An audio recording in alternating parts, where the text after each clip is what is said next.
Alright. So what have we got going here? Oh! You popped in last week, so you saw what we were doing, right? Absolutely. So we're just going to have you sit down. We'll give it a minute or two, let some people come in, and then introduce yourself. Okay. And start talking about different things you do, you know, what you do here on the ship, what you've done other places, like the Queen Mary. I know that was an interesting topic last week. So you might give us a different insight since you've done other things there. There have been a few things. Yeah. So we'll do that, and all the while I'll be playing terribly and having the Iowa blow up. No. Because I'm terrible at this game. I'll try my best. That's my problem. I know if I ever got involved in it, it would be all over. So I'm a compulsive personality, so I'd have to figure out a way to win the game. Let's see, we've been going for about a minute and a half. Alright, so I guess we can start. You have players in... Yeah, it's always random players. We got a few people watching. About 3 people right now. It usually starts filling up later. But we'll go ahead and introduce yourself. Okay, well, my name's Craig Post. I'm the Public Programs Manager here at the Battleship Iowa. And I've been with the ship since we came down to Southern California, which was back in June of 2012. My original role down here was to put the tour together and get that operational. There were a lot of things happening in 2012 with this ship, and just to bring her down was a monumental feat. Once we got her here, that's sort of like, okay, now we have, what are we going to do with it?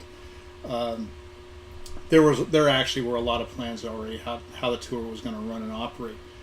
I just provided some technical expertise in terms of how the ship was going to be displayed as far as the tour was concerned.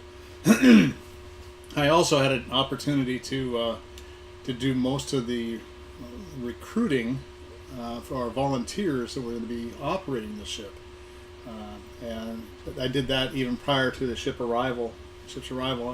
I was working in another position in Central California at the time, and sort of going back and forth on weekends just to help get the team together. It was really a fun time, and what we found on the Iowa is there were so many people that wanted to be involved, and they didn't know how they were going to be involved yet.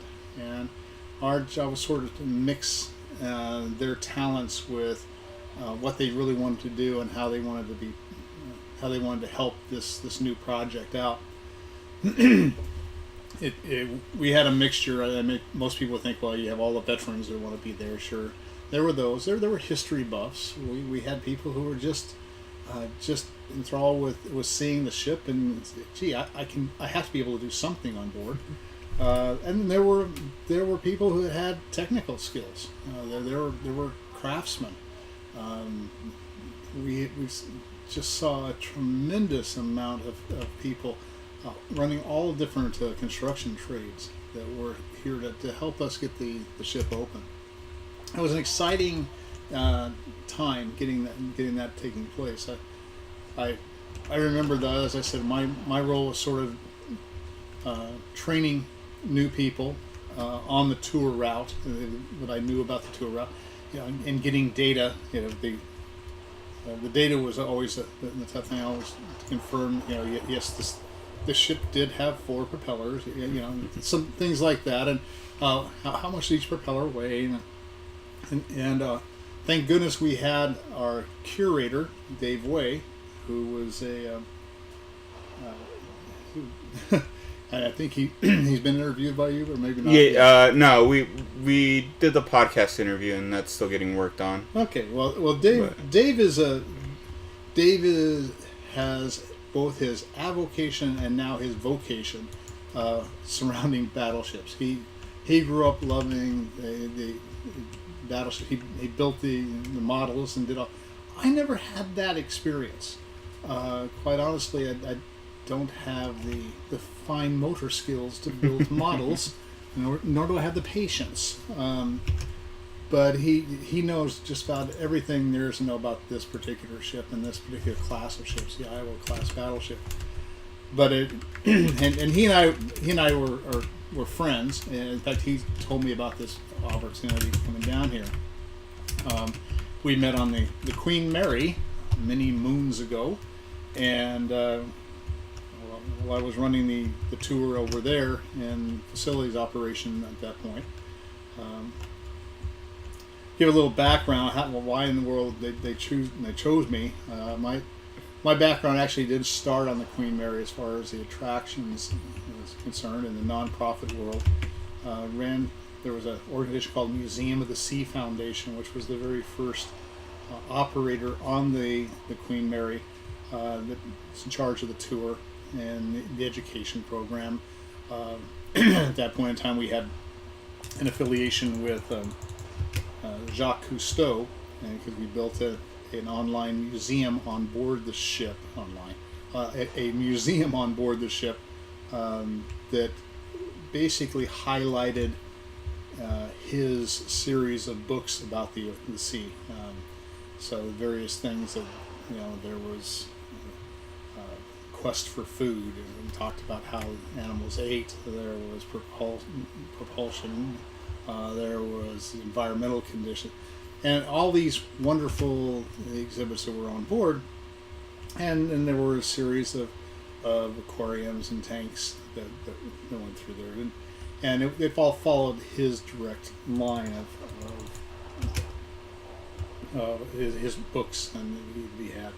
So anyway, I'd met Dave there, and Dave at that point was helping out as well with an administrative role at the ship, and he also, because this was another big ship, he was also pretty much an expert on the Queen Mary as well, and helped out our historian who was there. I have to apologize. I normally say that I have the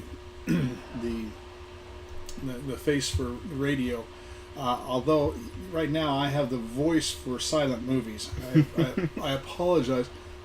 Just coming over a little bout with something, and I'm hopefully out of it at this point. Anyway, so I spent about 15 years at the Queen Mary, running various things, from everything from the tour to the facility operation, and everything else. Got recruited out of there to go to Laramie, Wyoming, which was sort of a shock for a Southern California boy.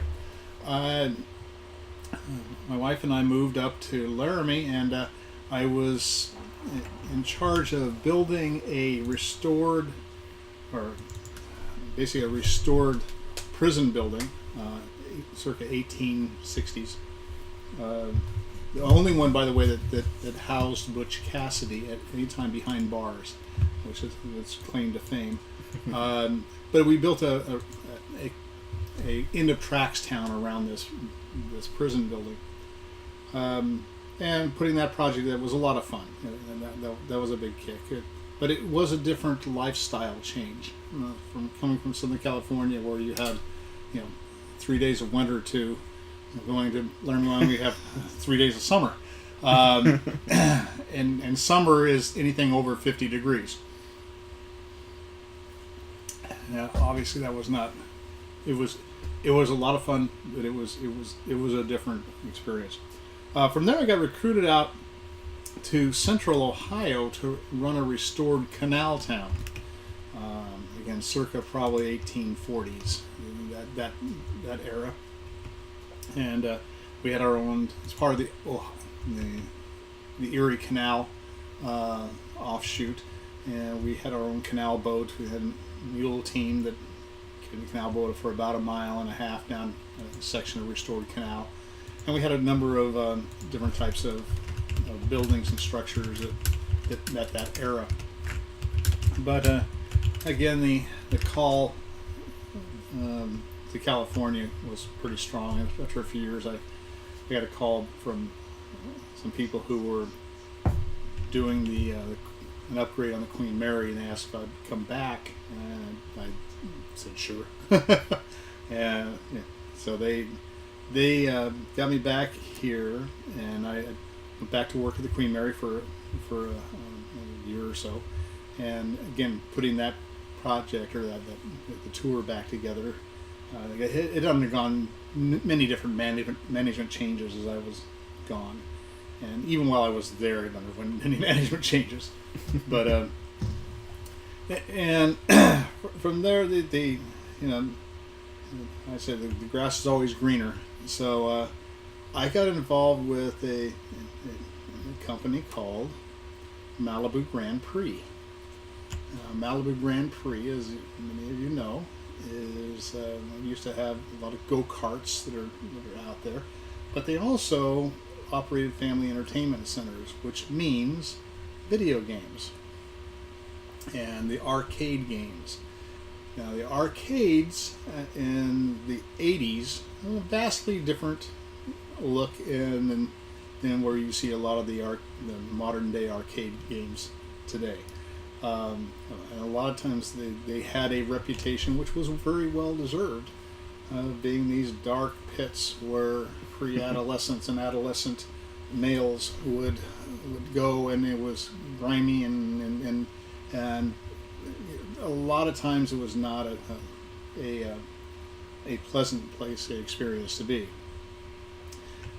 Well, this goes back, and again, you have to think even probably the 70s before the 80s. This goes back to an experience that one of our better producers, directors of the world, Steven Spielberg, had when he was filming Jaws. He was an avid video game player, and he would invite other people on the set to come play video games with him in between their filming of Jaws, which was fraught with a number of whole different problems. And he would never get a lot of people wanting to go with him. There were a few of the guys who would go, but none of the female members of the crew would ever want to go with him. So he determined what it was it was the atmosphere of the arcade and what the arcade sort of had as a reputation. But it was the only place he could go to play those games. Xbox wasn't there yet. So he, along with a couple other people, formed a company called GameWorks. And GameWorks was it's still, I believe, is still in existence in limited sort. But if you want to know, it was basically what Dave & Buster's is today.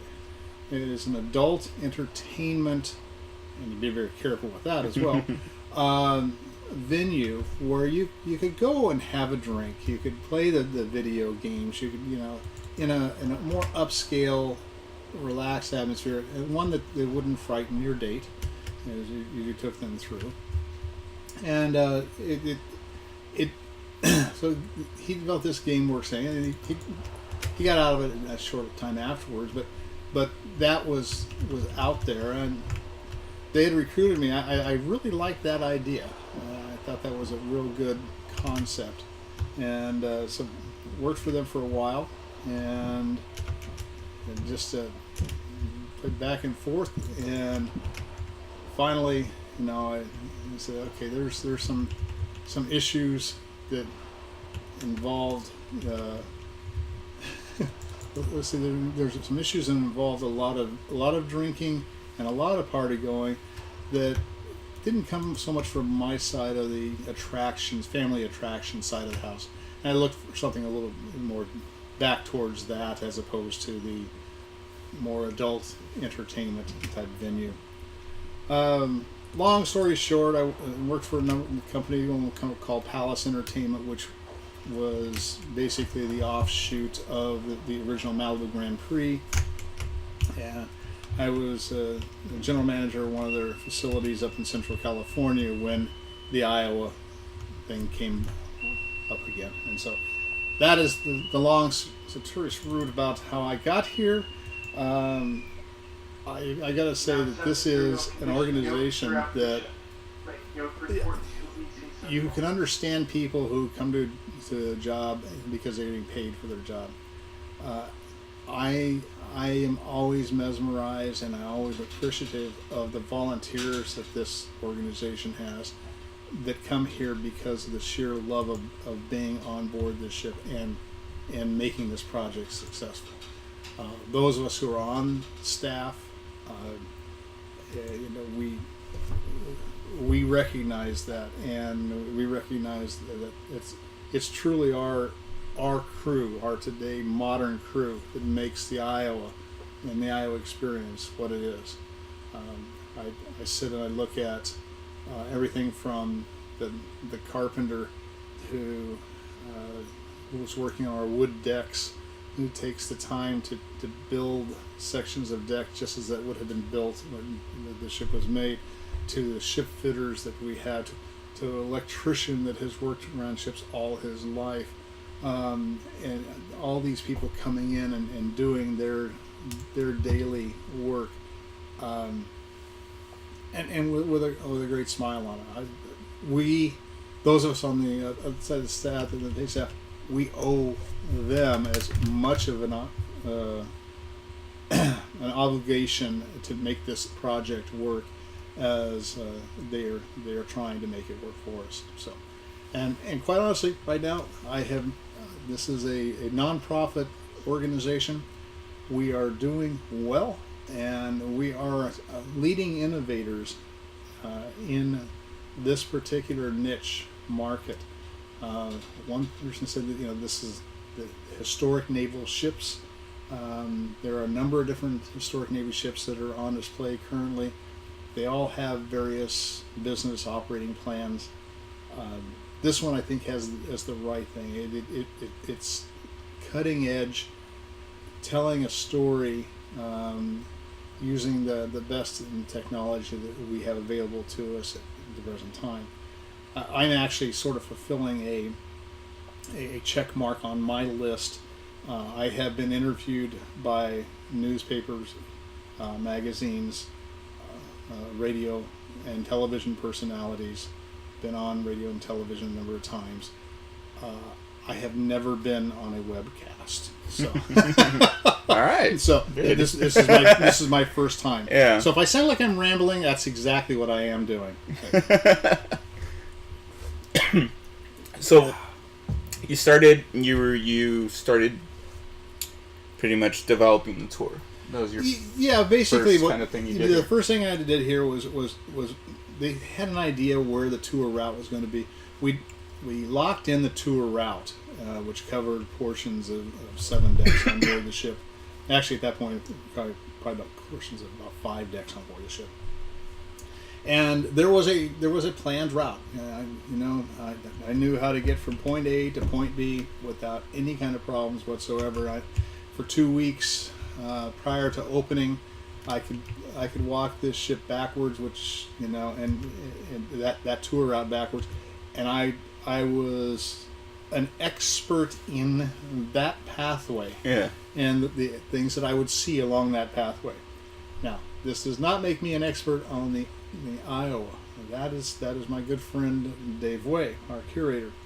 But it did allow me the opportunity to ask a lot of questions, to learn more about it, and to bring individuals who'd never taken or led tours before, giving them an opportunity and some insights on how to manage a group of people, that are here on vacation or they're excited about that, and try to maintain control of a tour group, which is not necessarily an easy task. And I will have to say, a lot of them looked like I look like. There's this older dude, older white dude, and I, there is still a generational block in some cases for some people. I've never experienced that because I've always worked around multiple generations and different ages. Even when I was the other end of the scale, and as I am today, but they're here as volunteers. Once again, they're not here as paid staff. I can't, as a manager, go in and just rail into somebody because they're not doing something right. I respect their time that they've given to us to provide the general public the best product possible, and I think we're doing, quite honestly, I think we're doing one heck of a good job down here in getting that message across. This is I mentioned the fact that we like to think of ourselves as cutting edge, and that's reflective in our senior management team. We have a gentleman who is our chief information officer, who was a former Google software engineer, who just also happened to be a former sailor on board the Battleship Iowa. When he was 18 years old, he came on board. He was sitting fat and happy up in Northern California when he heard that his ship was going to be saved and brought down to Southern California. He left his job at Google to provide the direction, our technical direction necessary to put this ship on the right course and to really tell its story. I'm more history based, and the history of the Iowa is just an amazing history. It's been down. Yeah.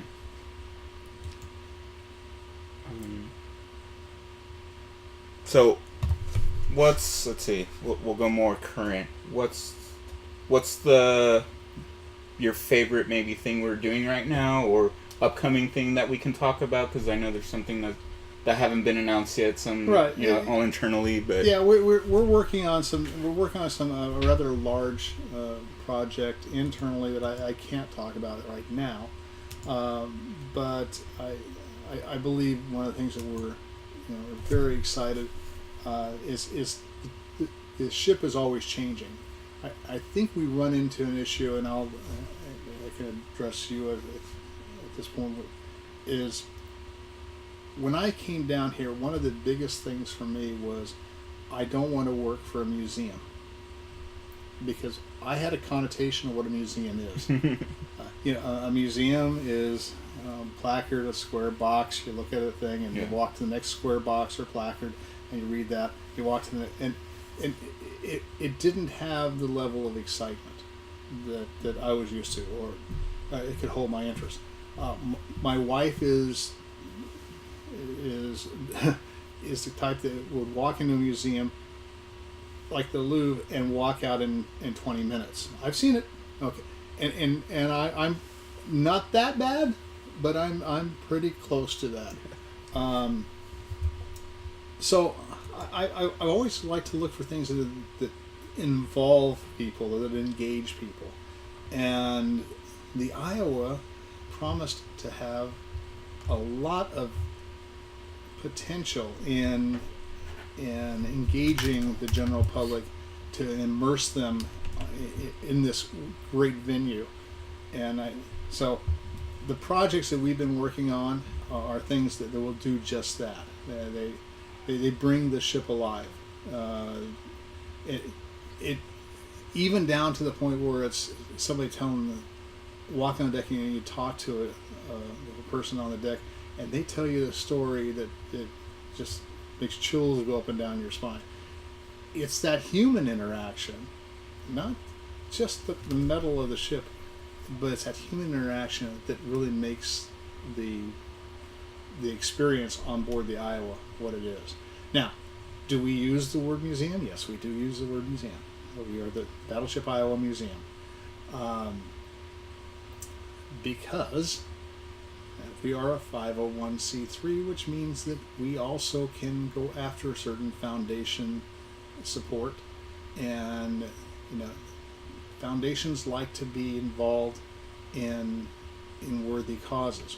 We are a worthy cause, but I think what we do is we exceed expectations of our supporters in taking their their funding dollars as we build new exhibits, and providing that extra twist to it that makes that a unique experience when they come on board.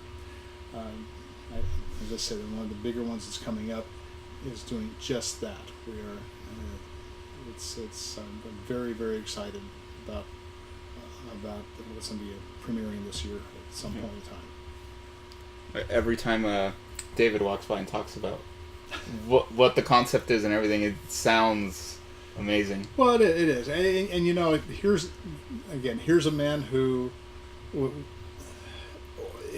it wouldn't be something that you would leave a very prestigious job in, you know, a company like Google, and all the things that go along with it.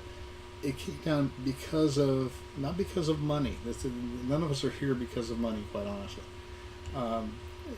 We're here because there's something that's, I can't even describe. It's an integral part of who we are as a culture on board the ship. Well, his was easy to understand because he was a crew member on board at one point in time. Our CEO, Jonathan Williams, also sort of grew up with battleships was a common household theme. His grandfather served on the Missouri. Okay, and for those of you who are history buffs, of course, the Missouri is a sister ship of the Iowa, and it was the ship in which the treaty was signed ending World War II in Tokyo Bay. Interesting story on that also, by the way. The Iowa was the flagship of the fleet, and there were 4 Iowa-class battleships, the Iowa, the New Jersey, the Missouri, and the Wisconsin. Normally, by Navy tradition, that honor of having that peace declaration being signed would have been on the decks of the Iowa. However, at the time of the end of World War II, if you check your history books, there was a president by the name of Harry Truman. And Truman was from the state of Missouri.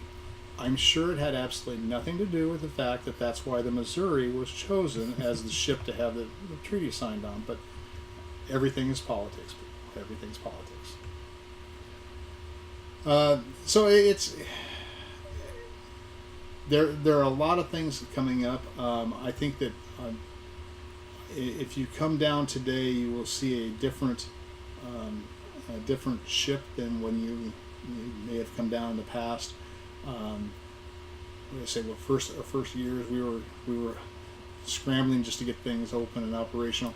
In fact, even the fact of lighting the ship was something which was rather interesting.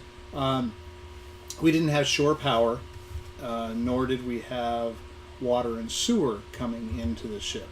So our restroom facilities were porta potties on the wharf, and our electricity was generated by a large generator on the wharf and run up and plugged into the ship. But again, this happened very quickly.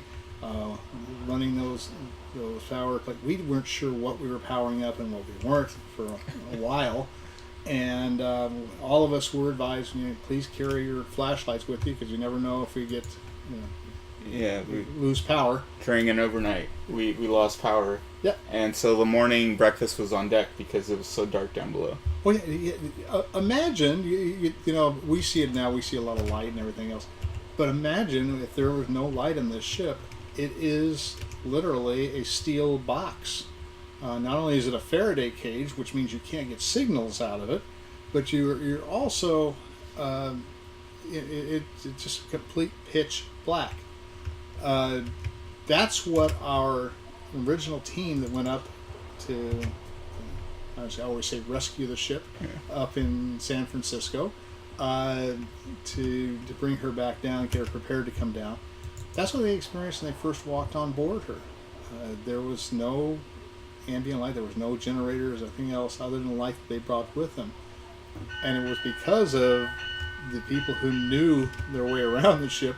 They had flashlights and they were able to see these areas, nooks and crannies.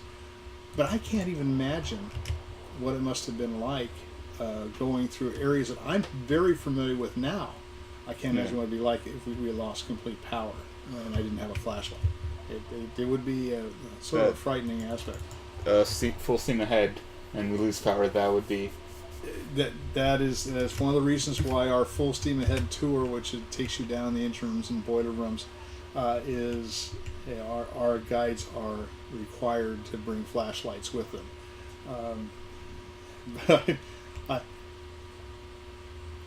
And going back a little bit on that first opening, when we first opened up, as I said, I had a train group of trained to the extent that we had the ability to train in a 2-week time frame, group of men that knew the tour route, and we were ready to open.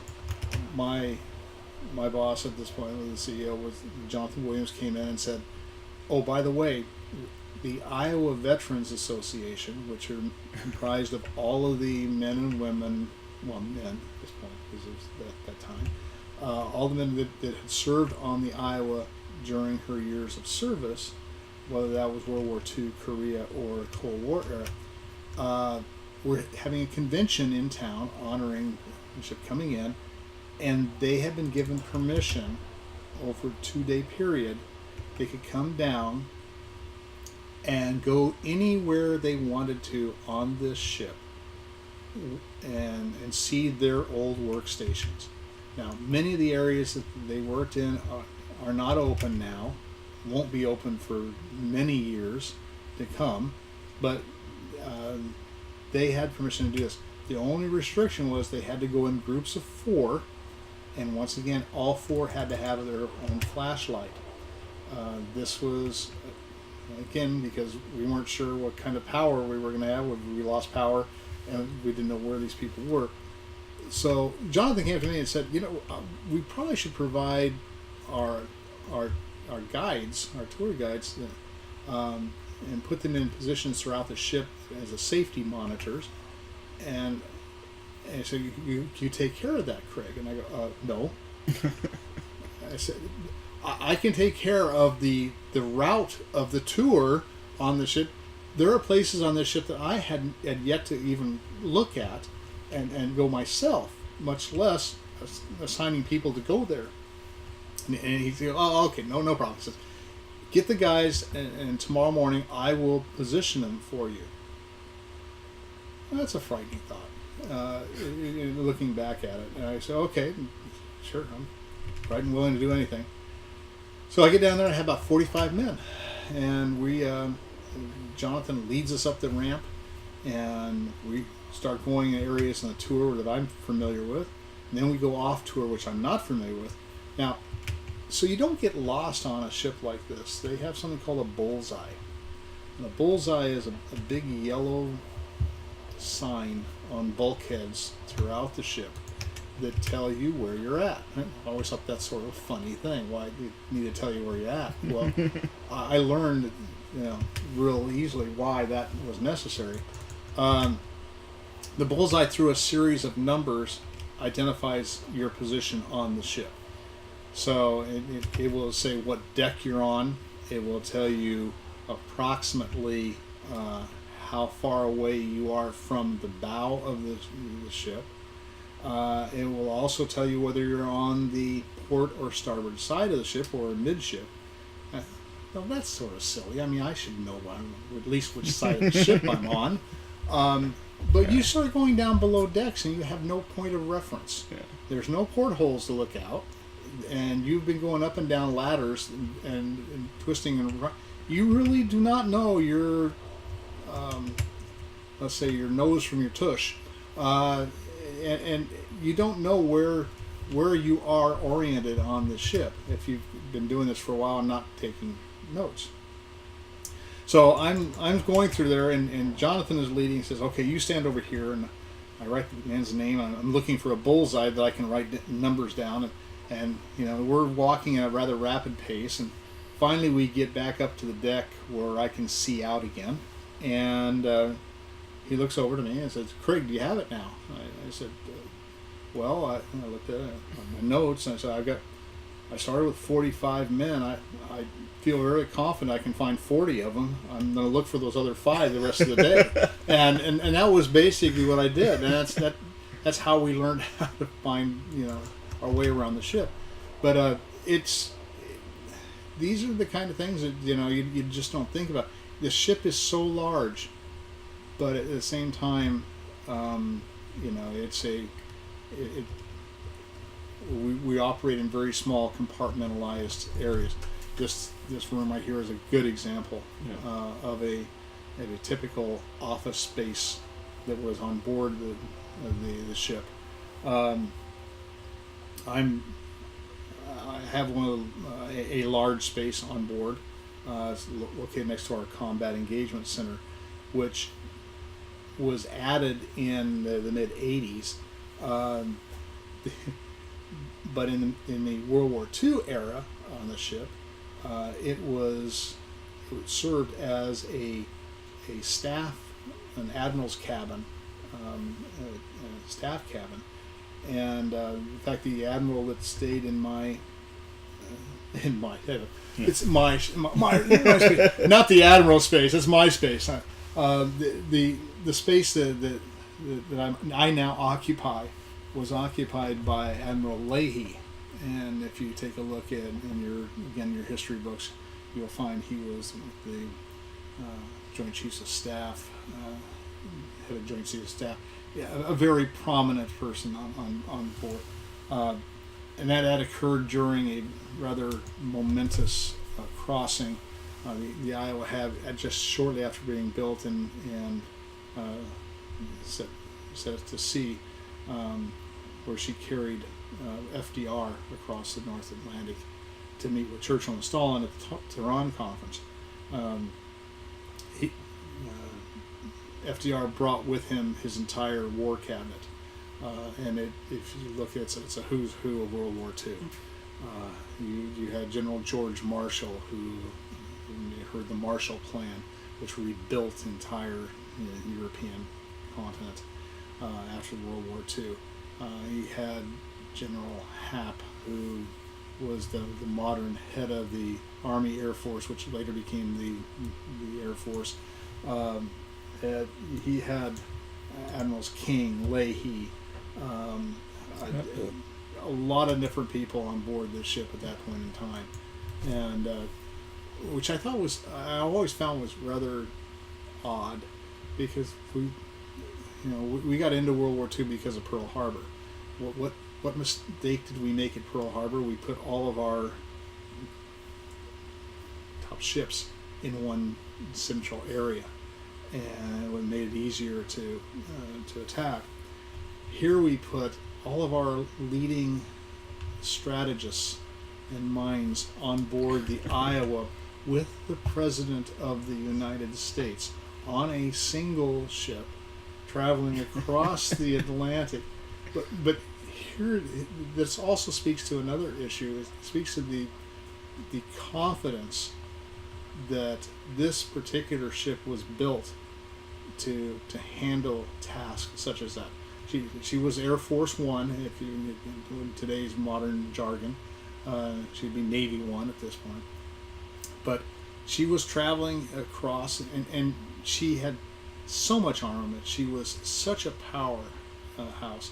And she had one other thing which battleships up to that point really didn't have. She had speed. And the Iowa class battleships are known as fast battleships.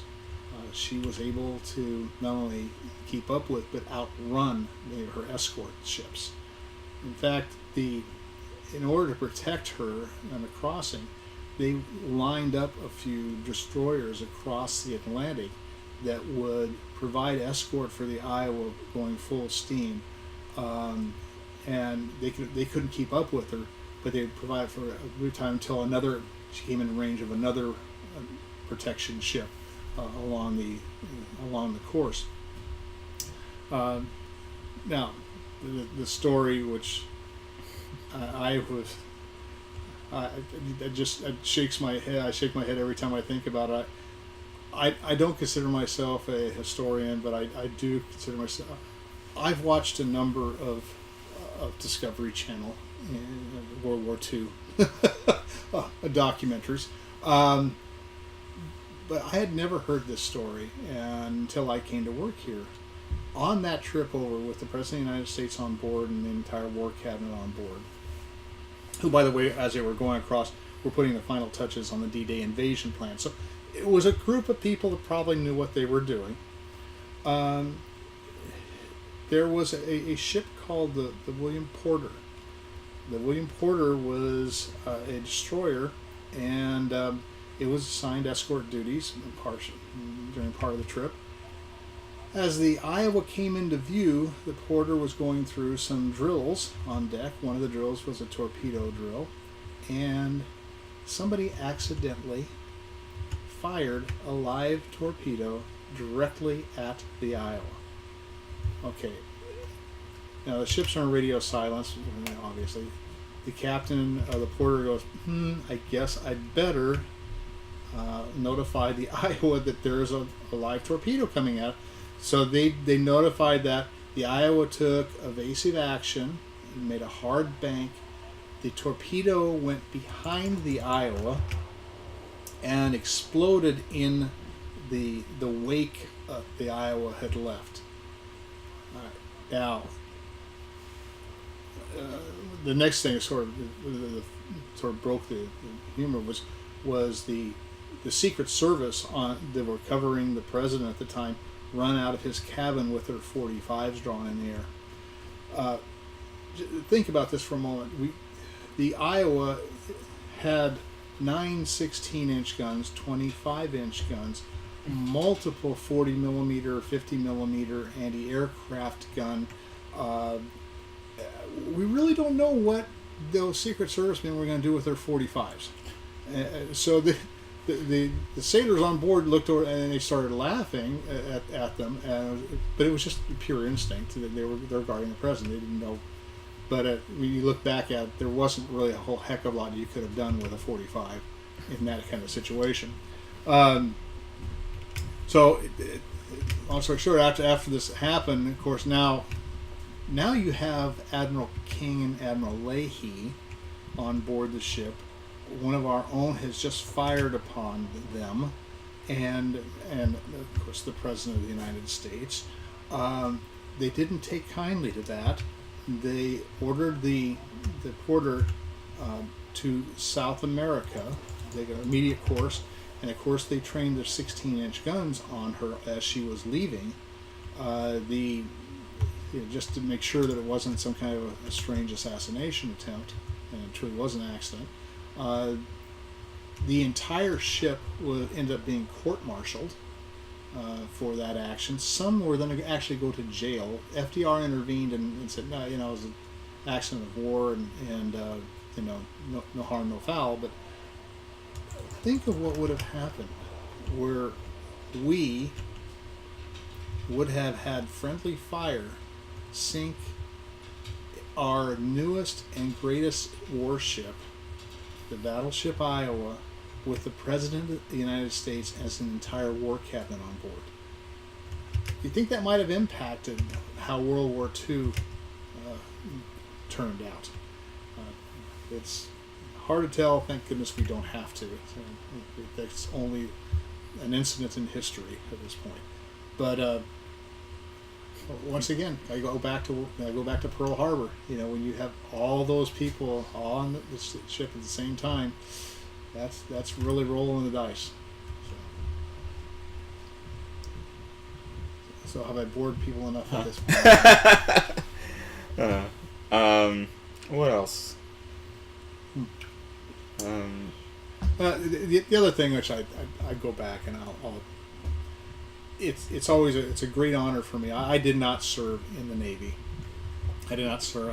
My dad worked in the shipyards all his life, the shipyards, and in fact he was over in Pearl Harbor when it was bombed, and it was that Sunday morning he was out mowing his backyard, saw the planes going over, and he said, that was normal for Hawaii at that point in time to see military planes flying. Or what wasn't normal was the huge thunderous booms he heard, and the black smoke coming up from Pearl that he could see from his house.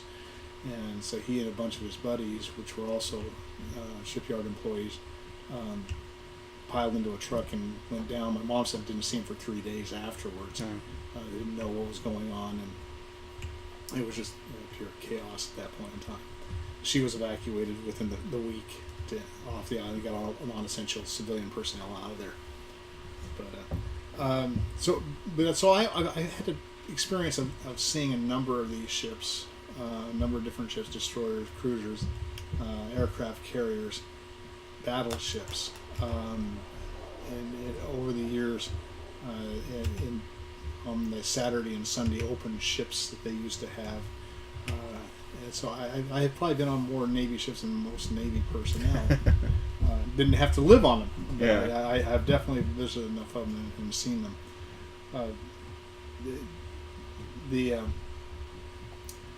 Sort of when the Missouri came out of Muckles in the mid '80s to like the Iowa, she had to be retrofitted with new weapons systems, and that was done here in Long Beach. And I remember them taking the Missouri out. And for those of you who are familiar with the Southern California area, I'm sure you've heard of Catalina Island. Well, there's another island about another 10, 15 miles away from it called San Clemente Island. And on the reverse side of that, they let the Missouri open up her 16-inch guns and bombard the island for some target practice. Now, I lived at that time about 35 miles inland from the shoreline, and then you add another 30 some odd miles to where the Missouri was. I was going to junior high school, and I could hear the thunder of the boom, boom. It sounded like just distant thunder going on, and those were the 16-inch guns that you could hear in the background. I can't imagine the cacophony of sound that it must have been like on board this ship when she opened up with all of her massive firepower and not only the 16-inch guns but the 5-inch guns and the anti-aircraft guns. At one point in time, she had a little over 156 outward bound heavy caliber barrels that surrounded this ship. During World War II, there wasn't anything safe around the sky of an Iowa-class battleship, and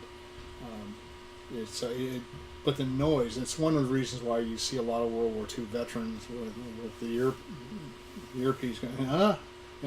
Well, I don't know how you wouldn't lose your hearing if you were working on a ship like that and working on a deck. And remember the pictures, and you can see even on the ship right now, there's a 40 millimeter guns on the bow, and those are open cockpit guys. So you're firing the guns, those guns. The 16s are firing behind you. The 5 inches on the side. It made quite an impression. In fact, the very first time she went out to sea, we were told that the first time she opened up, it stopped our Navy, the rest of our other ships in the Navy. They looked over at the Iowa. All they saw was a ball of flame, and they thought she'd been hit, and because all they could see was flame and smoke coming out. And they signaled over to her and said, "No, we're just opening up for the first time." It just had to be an unbelievable sight to see.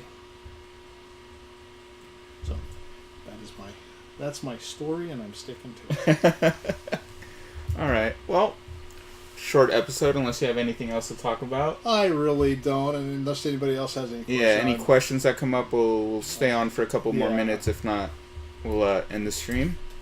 But definitely glad to hear from you, Craig. Well, it's you know what, this is an example, quite honestly, of the type of people that are working here, and Danny and Nick and Sean. They came to me one and just said, "Hey, I have an idea. Can we do this?" It's not a matter of can you do it. It's will you? Yeah. And what you're seeing here is really all the work of a dedicated team of individuals at our education department that decided this would be a neat thing to do. And we're fortunate when we have individuals like this that give us another area to market to, another area to get our word out there. Because I can tell you, it's a wonderful place to come down and visit. It's something that is not a museum, and all the connotations that go with that. I'll digress a little bit. Excuse me. When I was working for GameWorks, I remember going in and saying, I'm not a big video gamer. I'm not a big video gamer, and it's not because I can't be. It's because I won't be. I don't want to be. I'm a compulsive personality. I will take a game, and if I get hooked on it, I will have to play it until I beat it. And there were so many. I said no. It's not going to happen for me. So I was. I managed the facility and all the operations and everything else around it, but I never took the time to take a game, and the games of today and the modern games are just fantastic. I remember telling somebody, I said, if it requires more than 2 buttons and a joystick, I'm not playing it. And at the time everything was coming out, you had multiple buttons on the arcade consoles, and I'd watch these people, and it's as amazing to me a sight as it is sometimes watching somebody being able to text as fast as they can text on their phone. So that gives you an idea where my technological expertise lies. All right. Well, glad to have you here, Craig. Well, thank you very much. I think and appreciate being invited. And if I didn't bore everybody that much, I will definitely be able to support wherever we can. And please, I do invite everybody to not only just listen to these things, but if you're in the area, come on down and visit us. It is a fun experience, and you get to meet the guys like this, in person. And we're always happy to welcome people that are on the webcast. So, all right. Thanks for coming, and thank you guys for watching. See you next time.